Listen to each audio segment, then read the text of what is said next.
Hello बच्चों, online genius channel में आपका स्वागत है। अगर चैनल में पहली बार आए तो हमारा जो टेलीग्राम चैनल है इसको ज्वाइन कर लेंगे। इंस्टा आईडी में फॉलो कर सकते हैं। ये एफबी आईडी है। ये जो क्लास 9 के क्या है, हिंदी मीडियम से है। अध्याय 1 है। तो जो फर्स्ट टर्म को शुरू की है तो इसका पहला इसका एक वीडियो इसका मतलब वन शॉट में आ गया हो, उसको देख लीजिएगा। और इसका जो है 9 का दूसरा वीडियो है। तो यहाँ से हम देख सकते हैं अध्याय 1 हमारे आसपास के पता, जो हमारे आज जो इस पार्ट में हम लोग देखेंगे जो हमारे आसपास के जितने भी पदार्थ है उसके बारे में देखेंगे, जो हमारे आसपास है उसके बारे में। तो इसको हम वन शॉट में ख़त्म करेंगे। एक शॉट में मतलब एक ही वीडियो में पूरा पार्ट का टॉपिक आएगा और उसमें क्वेश्चन आंसर भी। तो देखते हैं सबसे पहले क्या है पदार्थ के बारे में। तो चलिए, अगर चैनल में पहली बार है तो लाइक करेंगे, शेयर करेंगे, सब्सक्राइब करेंगे। तो सबसे पहले देखते हैं पदार्थ क्या है। पदार्थ उसे कहते हैं जो स्थान घेरता है, मतलब पदार्थ उसको कहेंगे जो स्थान घेरता है एवं उसका कुछ ना कुछ क्या होगा, द्रव्यमान होगा। उसका क्या होगा, कुछ ना कुछ द्रव्यमान। मान लीजिए कोई यहाँ पर वस्तु है तो उसमें क्या होगा, उसमें स्थान तो होगा ही, फिर उसका द्रव्यमान भी होगा। तो उसको हम क्या बोलेंगे, पदार्थ बोलेंगे। तो जो नेक्स्ट जो क्वेश्चन है क्या है, पदार्थ का अवस्था। हम पदार्थ को कितने अवस्था में बांट सकते, तो हम इसको हम 3 अवस्था में बांट सकते। ठोस, द्रव, गैस। ठोस ऐसे पदार्थ को कहेंगे जो मतलब दबाने से नहीं दबेगा। द्रव उसको बोलेंगे जो तरल जैसा होगा। और गैस उसको बोलेंगे जो हवा को। तो हम एक एक करके इसको देखेंगे। तो सबसे पहले देखते हैं, यहाँ से देख सकते हैं ठोस जो क्या है, वो ये पदार्थ जिसका आयतन जो होगा, जिसका आयतन एवं आकार दोनों निश्चित होता है। क्या होता है, दोनों का इसका आयतन और क्या होगा, आकार दोनों का निश्चित होता है। जैसे टेबल, चेयर, कुर्सी, ये सब है क्या, मतलब उसका आयतन और आकार होगा, निश्चित होता है। उसके बाद इसका उदाहरण देख सकते हैं, टेबल, कुर्सी और किताब एक नंबर में। दूसरा नंबर में क्या है, कणों के जो कणों है इसको अच्छा से देख लेंगे। कणों, कण वाला कणों के माध्य स्थान न्यूनतम होता है। जो कण होता है उसके जो माध्य स्थान क्या होता है, न्यूनतम होता है। और कणों का जो गतिज ऊर्जा होता है वो न्यूनतम होता है। उसमें क्या होगा, गति जो ऊर्जा होगा वो न्यूनतम होगा। और कणों का जो माध्य आकर्षण बल क्या होगा, अधिक होगा। देखो, अगर ठोस होगा ना तो उसकी क्या होगा, कण जो होता है उसका एकदम सामने सामने होता है। इसलिए क्या होगा, कणों का जो आकर्षण उसके बीच जो बल लगे क्या वो अधिक होगा। और यह एक प्रकार जो ठोस होता है वो क्या होगा, वो कठोर होता है। क्या होगा, कठोर होगा। उसके बाद इसे संपीड़न नहीं कर सकते, मतलब ठोस वस्तु का अगर हम दबाने की कोशिश करेंगे तो वो दबेगा नहीं। तो इसलिए उसमें संपीड़ित नहीं होगा, नहीं कर सकते। उसके बाद द्रव के बारे में देखेंगे। तो यहाँ से हम देख सकते हैं द्रव वो ये पदार्थ जिसका आयतन निश्चित होता है, उसके क्या होगा, आयतन निश्चित होता है परंतु जो उसका आकार अनिश्चित होता है, द्रव कहलाता है। मतलब उसका जो आयतन जो होगा निश्चित होगा, लेकिन जो उसका आकार जो होगा अनिश्चित होगा। मतलब हम द्रव को जिस वस्तु में डाल देंगे उसी का वो क्या होगा, आकार ले लेगा। तो इस प्रकार से हम उसका, इसलिए उसका आकार अनिश्चित होता है। तो द्रव देखो, पानी, दूध, तेल आदि। अगर हम लोग पानी को किसी वस्तु में डालेंगे क्या होगा, वो उसी का आकार ले लेगा। तो इसीलिए उसका जो आयतन उसका निश्चित होता है। मतलब उसका हम लोग जिस वस्तु में डालेंगे इसलिए उसका निश्चित होगा। और परंतु आकार जिस वस्तु में डालेंगे उसका आकार वो ले लेगा। इसलिए द्रव क्या होगा, उसमें आयतन निश्चित होता है और उसका आकार अनिश्चित होता है। उसके बाद हम देख सकते हैं जिसका कणों का माध्य स्थान कुछ अधिक होता है, मतलब कणों का माध्य स्थान कुछ अधिक होता है। उसके कणों का माध्य आकर्षण बल जो होता है, कणों के जो माध्य होगा उसका आकर्षण बल क्या होगा, कम होता है।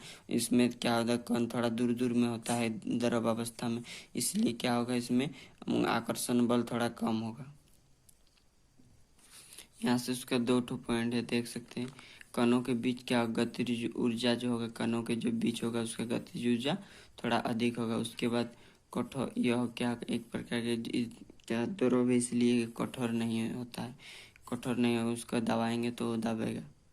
उसके बाद हम देखेंगे गैस के बारे में। तो गैस क्या है, वो ये पता जिसका आयतन एवं आकार दोनों निश्चित होता है। जो जिसका आकार क्या था, जिसका आयतन, उसका आयतन और आकार क्या होगा, दोनों अनिश्चित होता है। अनिश्चित होता है गैस कहलाता है, मतलब उसका आयतन आकार अनिश्चित होता है। मतलब गैस को हम जिस वस्तु में डालेगा उसी का उसका ये आकार ये कर लेगा, तो इसलिए उसका अनिश्चित होता है। जिसको डालेंगे उसको मतलब आकार आयतन बना लेगा। जैसे ऑक्सीजन हम लोग किसी भी ये में डालेंगे तो उसी में जिसमें डालेंगे उसी का वो आकार ले लेगा, और आयतन भी निश्चित नहीं होता और आकार भी जिसमें डालेंगे उसी का ये ले लेगा। उसके आर्गन भी एक प्रकार की गैस है, ऑक्सीजन आदि। उसके बाद हम देख सकते हैं दूसरा नंबर, कणों का माध्य स्थान अधिक होती है। कणों का जो माध्य स्थान क्या होगा, अधिक होगा। उसके बाद कणों के बीच आकर्षण बल नहीं होता। जो कण होता है उसके जो बीच होता है आकर्षण बल क्या होगा, नहीं होता है एकदम। जिसमें क्या होता है, ये मान लीजिए क्या है, ऑक्सीजन है तो इसमें क्या, ऑक्सीजन में कुछ इसमें कोई ये नहीं है ना, कण नहीं है, इसीलिए क्या होगा, आकर्षण इसमें बल नहीं होता है। और कणों के बीच गतिज ऊर्जा अधिकतम होता है। और ये जो कण है इसके बीच क्या होगा, गतिज का ऊर्जा होगा, गतिज ऊर्जा अधिक होता है। उसके ये कठोर नहीं होता है, ये क्या है, कठोर नहीं होता है। ये क्या होगा, कठोर नहीं है। इसका संपीड़न आसानी से कर सकते हैं। अगर इसको दबाएंगे तो ये आराम से दब जाएगा। उसके बाद देख सकते हैं हम दृढ़ता के बारे में क्या है। दृढ़ता वही पदार्थ है, दृढ़ता पदार्थ का वह गुण है, जो दृढ़ता है पदार्थ का वह गुण है जिस पर क्या होगा, बल लगाकर उसका आकार से परिवर्तन नहीं कर सकते। मतलब उसमें हम बल लगाकर उसके आकार में हम परिवर्तन नहीं कर सकते। उसको दृढ़ता मतलब वो एकदम बहुत कठोर जैसा होगा, मतलब उसको हम बल लगा के उसमें परिवर्तन नहीं कर सकते। वैसे वस्तु को हम क्या बोलेंगे, दृढ़ता बोलेंगे। मतलब हम उसको उसके आकार को परिवर्तन नहीं कर सकते। उसके बाद संपीड़नता क्या, मतलब वो पदार्थ पर बल लगाकर उसके आयतन में कमी करने के गुण को संपीड़नता, मतलब मान लीजिए कुछ पदार्थ है उसमें क्या बल लगाकर उसके आयतन जो होगा उस कमी करने की गुण को, मतलब मान लीजिए कोई यहाँ पर एक वस्तु है छोटा मोटा, उस वस्तु में क्या करेंगे हम, अब इसमें बल लगा कर इसमें क्या करेंगे, उसका आयतन को हम परिवर्तन कर सकते हैं। वैसे मतलब उसमें इसमें क्या है, इतना बड़ा है और इसको कुछ मतलब दबा हुआ के छोटा मोटा कर देंगे, उस गुण को हम संपीड़नता कहते हैं। उसके बाद हम देख सकते हैं गतिज ऊर्जा क्या, वह बल जिसके कण क्या होगा, कण के पदार्थ, वह बल जिसके कारण वह बल जिसके कारण पदार्थ का कण क्या गति करने लगते, गतिज ऊर्जा कहते। मतलब वह बल जिसके कारण क्या पदार्थ का कण गति करने लगते, क्या करने लगते हैं, गति करने लगते, गतिज ऊर्जा कहलाते।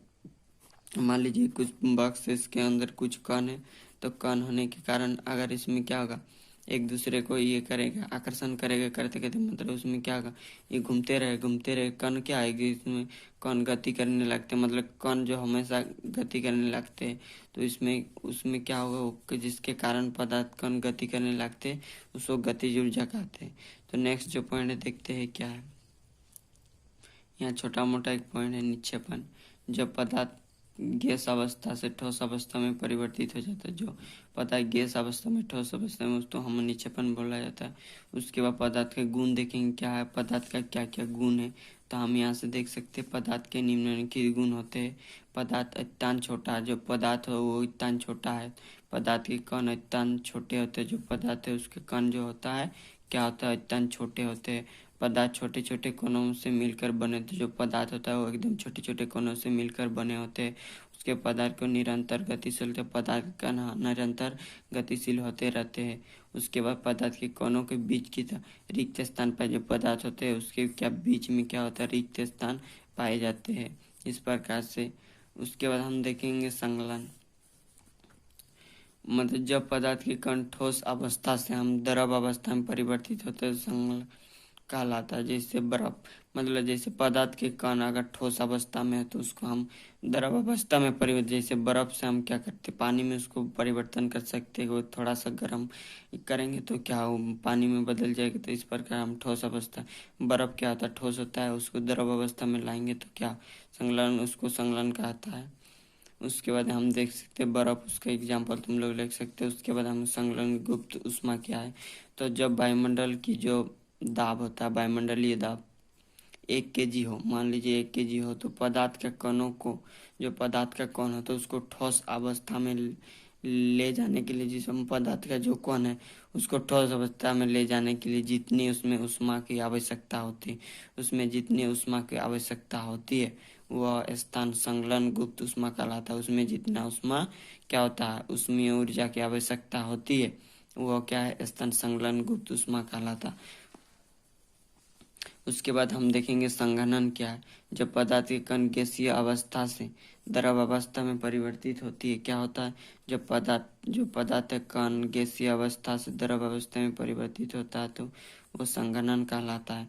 मान लीजिए गैस से क्या होगा, वो द्रव में परिवर्तित हो जाएगा, तो इसे पदार्थ को हम संघनन बोलेंगे। गैस में है, वो गैस से वो द्रव में परिवर्तित हो जाएगा, तो उसको हम क्या, संघनन कहलाते हैं। यहाँ से हम देख सकते हैं कि संघनन गुप्त ऊष्मा जब वायुमंडलीय दाब 1 kg गैस संघनन बिंदु तक ले जाने में, मतलब जब वायुमंडल दाब 1 kg गैस का संघनन बिंदु तक ले जाने के लिए जितनी उसमें ऊष्मीय ऊर्जा की आवश्यकता होता है, जितनी उसमें ऊष्मीय ऊर्जा की आवश्यकता होती है, वह संघनन गुप्त ऊष्मा कहलाती है। उसमें क्या हो, वह संघनन की गुप्त ऊष्मा कहलाती है। उसके बाद हम देखेंगे कुछ राशि है, उसमें हम उसका मात्रक और प्रतीक देखेंगे। तापमान को हम केल्विन से ये करते हैं, उसका के से नोटेशन करते हैं, उसके लंबाई मीटर से, उसको एम से दर्शाते हैं। उसके बाद संगणित किलोग्राम से, उसको केजी से, भार को हम न्यूटन से उसका मात्रक है, और एन से उसको ये करते हैं, दर्शाते हैं। उसके बाद आयतन को धन मीटर से, उसको मीटर क्यू से ये करते हैं। उसके बाद घनत्व को किलोग्राम प्रति धन मीटर से ये करते हैं। उसका ये प्रतीक जो केजी मीटर पर क्यू होता है। उसके बाद दाब जो उसको पास्कल उसका मात्रक है, उसको पीएस से नोटेशन करते हैं। उसके बाद हम देख सकते हैं धनत्व के बारे में। तो प्रति एकांक को होता है आयतन के द्रव्यमान को धनत्व कहते हैं, मतलब प्रति एकांक आयतन द्रव्यमान को क्या कहते हैं, एकांक आयतन को द्रव्यमान धनत्व कहते हैं। धनत्व बराबर अगर धनत्व निकालेंगे द्रव्यमान और उसमें आयतन, द्रव्यमान बटा आयतन होता है इसका फॉर्मूला। उसके बाद हम देखेंगे ऊर्ध्वाधन क्या, जब पदार्थ के कण ठोस अवस्था से, मतलब मान लीजिए कोई पदार्थ ठोस अवस्था में और उसको सीधे गैस अवस्था में परिवर्तित हो जाते हैं और उसमें कोई हो जाते हैं, तो उसे ऊर्ध्वाधन कहते हैं। मतलब ठोस अवस्था में और वो डायरेक्ट क्या होगा, गैस अवस्था में परिवर्तन हो जाता है, तो उसे हम ऊर्ध्वाधन। मान लीजिए कपूर को जलाएंगे ना, तो वो क्या, कपूर एक ठोस अवस्था में होता है, अगर जलाएंगे तो डायरेक्ट गैस अवस्था में परिवर्तित हो जाता है जल के, तो उसके हम ऊर्ध्वाधन देख ले। तो आगे क्या देखते हैं, यहाँ से हम देखेंगे पदार्थ की अवस्थाओं को परिवर्तित करने के लिए, पदार्थ की अवस्था में परिवर्तित करने वाले निम्न कारक है। तापमान में परिवर्तन और दाब में परिवर्तन। क्या है, तापमान में परिवर्तन और दाब में परिवर्तन, तो हम इसको फिगर के माध्यम से देखेंगे। तो हम यहाँ से देख सकते हैं इसका फिगर क्या है। एक प्रकार के स्टैंड है, इसको बोला जाता है, ये क्या है, एक बीकर है, इसको बोला तो थर्मामीटर। ये लोहे का स्टैंड है, यहाँ से हम देख सकते हैं अच्छा से। ये कांच का छड़ है, ये वाला कांच का छड़ है, ये बीकर है, ये बर्फ है और ये बर्नर है। ये क्या है, ये बर्फ लिया गया है ए में, इसमें बर्फ, इसमें क्या होगा, इसमें आग से इसको ये दे रहा है, आग दे रहा है, तो क्या होगा, बर्फ जो होगा पिघल जाएगा और द्रव में परिवर्तन हो जाएगा। तो इसमें तापमान देने से क्या होगा, बर्फ में परिवर्तन हो गया। तो उसका जो दूसरा है, दूसरा में हम देख सकते हैं क्या, ये सेम उसका नामकरण करेंगे। इसको फिगर में तुम लोग कॉपी में अच्छे से इसको बना लीजिएगा, हम इसको अच्छे से थोड़ा इसको दिखा दे रहे हैं आपको। तो यहाँ से हम देख सके ये थर्मामीटर है, कांच का छड़ है, लोहे के स्टैंड है, बीकर है, जल है, फिर इसको पानी है, इसमें ये करेंगे तो गैस के रूप में क्या हो जाएगा, परिवर्तन हो जाएगा। तो और एक बार आगे ऊपर वाला फिगर को दिखा देते हैं। यहाँ से तुम लोग इस फिगर को देख सके, बर्फ है, इसको पानी दिया जा रहा है, या पानी नहीं सॉरी, इसको आग दिया रहा है, तो ये बर्फ से ये ठोस से क्या होगा, द्रव में परिवर्तन हो जाएगा। और ये क्या है, ये पानी है, इसमें आग दे रहा है, तो ये गैस में परिवर्तन हो जाएगा। तो दोनों फिगर को तुम लोग देखकर कॉपी में अच्छी तरह से बना लेंगे। उसके बाद जो हम तुम लोग को दोबारा तापमान में परिवर्तन और दाब में परिवर्तन। तापमान में पहले वाला देखा हम लोग, तापमान दिए, उसमें क्या होगा, बर्फ से क्या गैस में द्रव, बर्फ था उसमें द्रव में बर्फ से क्या द्रव में बढ़े, और दाब में इसमें जो पानी है वो क्या वाष्प में परिवर्तन। तो इसमें खाली छोड़ दिए वो फिकार के लिए, तो इसमें अगर तुम लोग फिकार को बना लीजिएगा। उसके बाद हम लोग यहाँ से देख सकते हैं, यहाँ क्या है, यहाँ से देख सकते हैं तापमान में परिवर्तन। जब तापमान की वृद्धि होती है या तापमान में वृद्धि होती है तो कणों की गतिज ऊर्जा क्या होता है, बढ़ जाती है। कणों की क्या होगा, गतिज ऊर्जा बढ़ जाती है। इस प्रकार पदार्थों का कण क्या होता है, इस प्रकार पदार्थ का जो कण होता है तापमान में वृद्धि होने पर अपनी अवस्था में परिवर्तन करने लगता है। तापमान में परिवर्तन करने पर अपनी अवस्था में परिवर्तन करने लगते हैं। अगर पदार्थों का जो कण है ठोस हो, अगर पदार्थ का जो कण होता है अगर वो ठोस हो तो वह द्रव में परिवर्तित करने लगती, क्या होता है, वह क्या होता है, द्रव में परिवर्तित होने लगता है। यही द्रव अगर तापमान को घटा दिया जाए, यही द्रव जो होता है, द्रव अगर तापमान को हम लोग घटा देंगे तो क्या होगा, तो फिर से वो बर्फ में परिवर्तित हो जाएगा, परिवर्तित हो जाते हैं। मतलब तापमान में वृद्धि हम अपने अवस्था में परिवर्तन करने लगते हैं। अपने अवस्था में परिवर्तन, अगर पदार्थ क्या है, कण ठोस में हो तो वह द्रव में, अगर ठोस में हो तो वो द्रव में परिवर्तित हो जाता है, फिर वही होने लगती है। और यही अगर द्रव अगर तापमान को हम घटा देंगे तो क्या होगा, फिर ही बर्फ में परिवर्तन हो जाएगा। तो हम यहाँ से देख सकते हैं बर्फ का जो गलनांक क्या है, 273.15 केल्विन। इतना से वो क्या होगा, बर्फ आसानी से न्यूनतम ताप में वो गलेगा। तो इसका हम एनसीईआरटी से इसको लिए गए, इसको देख लीजिएगा, इसको इम्पोर्टेंट करके ये कर लीजिए। उसके बाद हम यहाँ से देख सकते हैं क्या है, दाब में परिवर्तन। क्या है, दाब में परिवर्तन। तो हम इसको अच्छी तरह से यहाँ से देखेंगे। पदार्थ के 3 अवस्था, ठोस, द्रव और गैस होता है। पदार्थ की कितना अवस्था, ठोस, द्रव और गैस। तापमान और दाब पर निर्भर रहती, किस पर, तापमान पर और दाब पर निर्भर रहती। कहाँ, तापमान और दाब पर। जब दाब जो होता है कम होता है, क्या होता है, जब दाब क्या होता है, कम होता है तो पदार्थ के कण समीप नहीं होते। अगर उसमें दाब में निर्भर रहता है, दाब कम होता है तो पदार्थ के कण समीप नहीं था। अगर दाब क्या होता है, बढ़ा देते हैं तो पदार्थ के कण एकदम समीप आ जाते हैं। अगर उसमें दाब बढ़ा देंगे तो क्या होगा, वो समीप आ जाते हैं पदार्थ का कण। तो तापमान घटाने एवं दाब बढ़ाने पर, अगर तापमान को हम घटाएंगे और क्या दाब को बढ़ाने से, क्या पर बढ़ाने पर पदार्थ के कण क्या ठोस अवस्था से क्या होगा, पदार्थ के कण ठोस अवस्था से द्रव अवस्था में परिवर्तित हो जाते हैं। क्या होगा, ठोस अवस्था से द्रव अवस्था में परिवर्तित हो जाते हैं। तो दाब में परिवर्तन के बारे में देख लिया, आगे क्या देखते हैं। तो मैं यहाँ से देख सकते हैं बाष्पीकरण के बारे में। सतह पर होने वाली वैसे प्रक्रिया, सतह पर होने वाली वैसे प्रक्रिया जिसमें पदार्थ के कण क्या द्रव अवस्था से गैसीय अवस्था में परिवर्तित हो जाता है। मतलब सतह पर होने वाले वैसे प्रक्रिया जिसमें पदार्थ का जो कण होता है वो द्रव अवस्था से क्या होता है, द्रव अवस्था से गैसीय अवस्था में परिवर्तित हो जाता। मतलब अगर द्रव में है, मान लीजिए कोई वस्तु द्रव में है, द्रव से मान लीजिए पानी है, पानी उससे क्या होगा, पानी द्रव एक प्रकार है, उसमें गैस अवस्था में परिवर्तित हो जाते तो बाष्पीकरण कहलाते। मतलब सतह पर होने वाले वैसे प्रक्रिया जिसमें क्या होगा, द्रव अवस्था से वो गैस अवस्था में परिवर्तित हो जाते तो उससे हम बाष्पीकरण कह सकते हैं। उसके बाद हम देख सकते हैं यहाँ पर क्या, बाष्पीकरण को प्रभावित करने वाले कारक। तो बाष्पीकरण को प्रभावित करने वाले निम्नलिखित कारक हैं। हम इसका देख सकते हैं 4 कारक बताइए, 1 2 3 4। सतह का क्षेत्रफल, तापमान में वृद्धि, अगर क्षेत्रफल को बढ़ाएंगे, तापमान को बढ़ाएंगे, आर्द्रता को ये करेंगे, वायु की गति। तो एक एक करके 4 पॉइंट देखेंगे यहाँ पर। मतलब बाष्पीकरण को किस प्रकार से हम प्रभावित कर सकते हैं।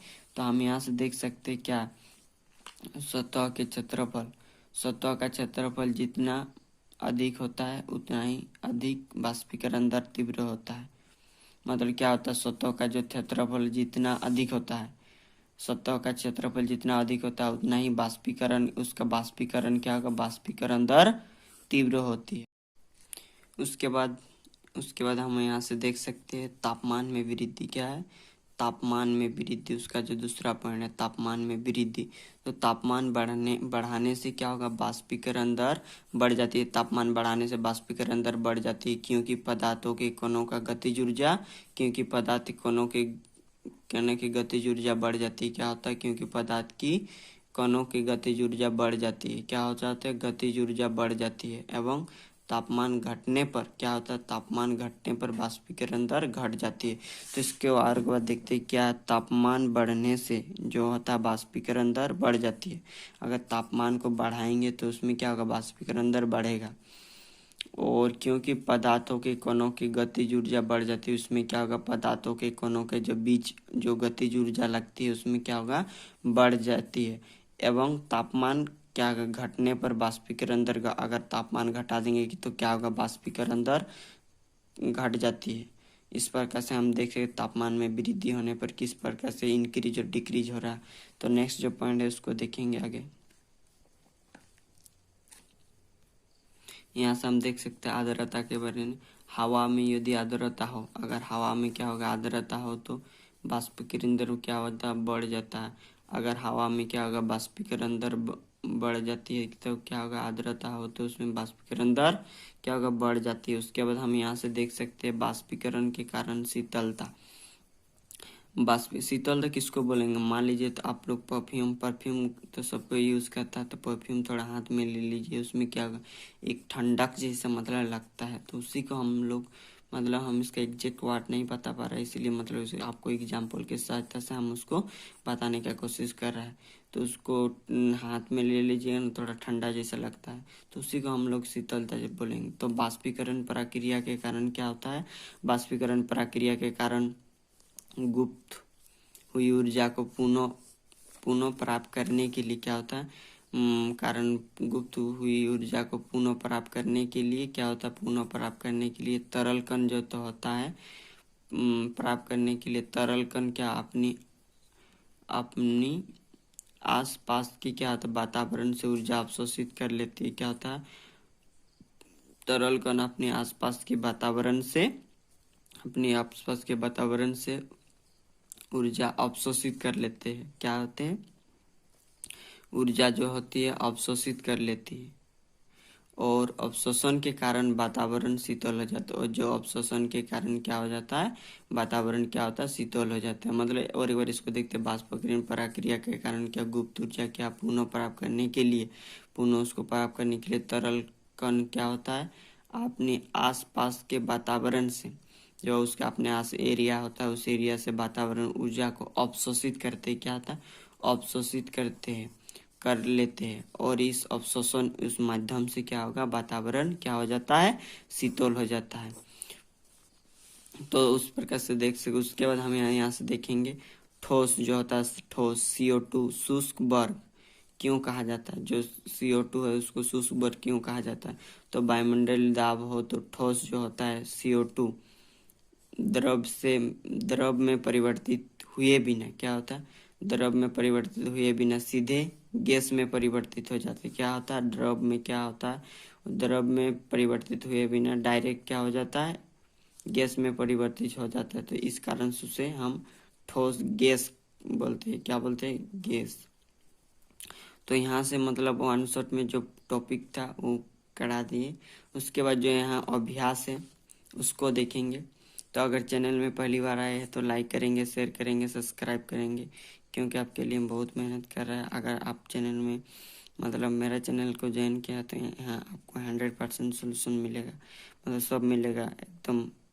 Basic concept site all subject कराएंगे। यहाँ से हम 7, 8, 9 और 10 को इस चैनल में ओनली साइंस पढ़ाता हूँ। तो सबसे पहले देखेंगे अभ्यास। निम्नलिखित तापमानों को सेल्सियस इकाइयों में क्या करें, परिवर्तित करें। बड़ा मतलब जो ये केल्विन में दिया है उसको हम सेल्सियस में क्या करेंगे, परिवर्तन करेंगे। तो केल्विन को हम सेल्सियस में परिवर्तन करने के लिए कितना 273 से उसको हम घटाते हैं तो क्या में उस सेल्सियस में परिवर्तन, केल्विन सेल्सियस में परिवर्तन हो जाता है। तो सेल्सियस तापमान, यहाँ केल्विन ताप कितना केल्विन है 300, और 273 से हम उसको घटाएंगे तो सेल्सियस में परिवर्तित हो जाएगा। तो हम यहाँ पर 300 रखा, ये केल्विन है, और 273 की उसको घटाए तो ये सेल्सियस में आ गया 27 डिग्री सेल्सियस।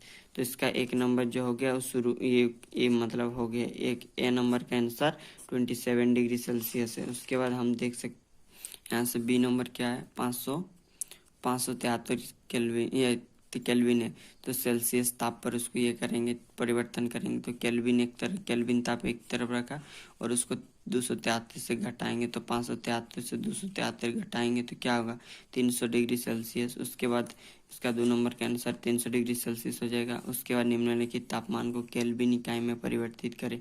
तो निम्नलिखित जो तापमान है उसको हम केल्विन इकाई में परिवर्तित करेंगे। तो सबसे पहले क्या इसमें क्या कर रहा था हम लोग, उसमें घटा रहे थे 273, तो इस सेल्सियस को हम केल्विन में परिवर्तन करेंगे तो इसमें प्लस करेंगे। तो सबसे पहले हम देखते हैं केल्विन तापमान में चेंज करेंगे तो सेल्सियस तापमान कितना है प्लस 273 की, तो सेल्सियस कितना है 25 है, और इसको जोड़ेंगे तो 5 5 6 7 8 और 7 8 9 और इसका 298 केल्विन इसका आंसर हो जाएगा। उसके बाद हम यहाँ से देख सकते हैं 379 डिग्री सेल्सियस है तो इसको हम केल्विन में चेंज करेंगे तो सेल्सियस ताप यहाँ प्लस 2273 के ये है हाँ केल्विन है।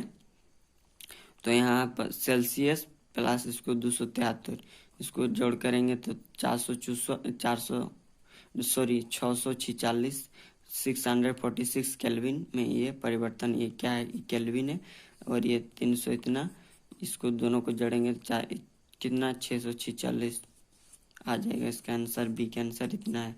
उसके बाद हम देख सकते हैं निम्नलिखित हेतु कारण लिखिए बोल रहा। तो नेप्थलीन वो किसको बोला जाता है, कपूर को। नेप्थलीन को रखे रहने देने पर यह समय के साथ कुछ भी ठोस पदार्थ छोड़े बिना क्या हो जाए अदृश्य हो जाता है।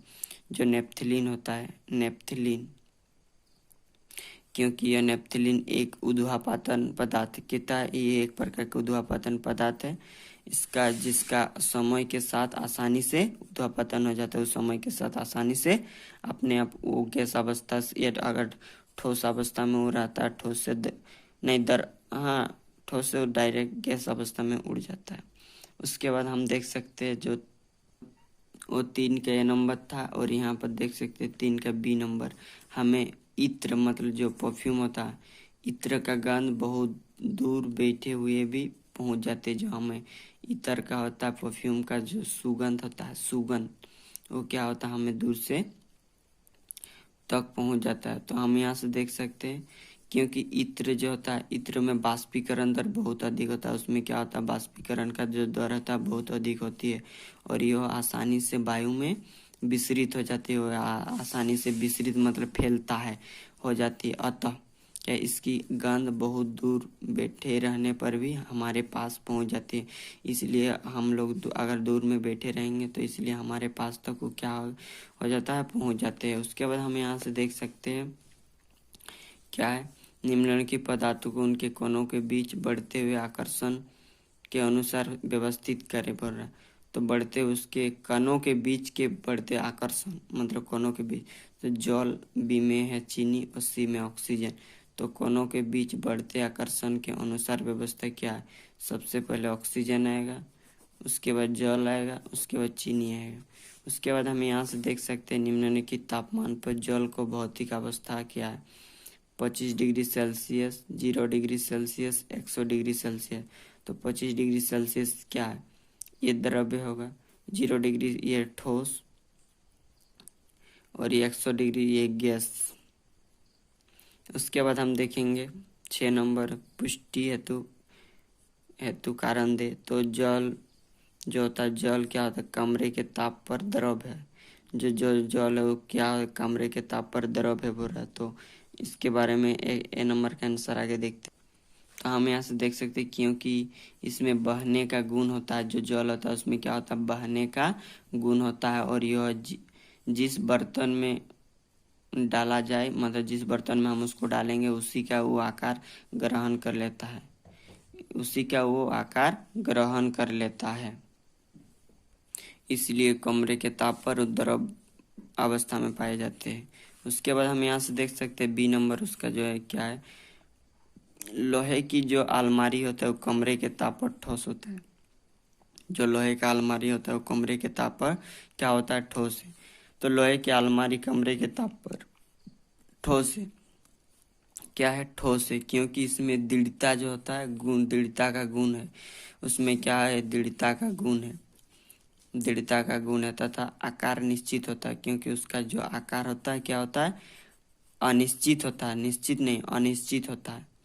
उसमें लोहे की अलमारी कमरे के ताप पर ठोस होता है क्योंकि उसमें दृढ़ता का गुण है तथा उसमें आकार निश्चित होता है। उसके बाद हम यहाँ से देख सकते हैं क्या है, 273 डिग्री केल्विन पर बर्फ को ठंडा करने पर तथा जल को उसी तापमान पर ठंडा करने पर शीतलता का प्रभाव अधिक क्यों होता है। मतलब बर्फ में शीतलता का अधिक प्रभाव क्यों होता है बोल रहा है। तो बर्फ में संघनन की गुप्त ऊष्मा के कारण क्या होता है, उसी तापमान पर जल की अपेक्षा अधिक शीतलता का प्रभाव देता है। मतलब बर्फ के क्या होता है, गुप्त ऊष्मा के कारण, किसके कारण, गुप्त ऊष्मा के कारण उसमें तापमान पर जल की अपेक्षा अधिक शीतलता का प्रभाव देता है। उसका मेन रीजन क्या है, गुप्त, ये संलयन की गुप्त ऊष्मा के कारण।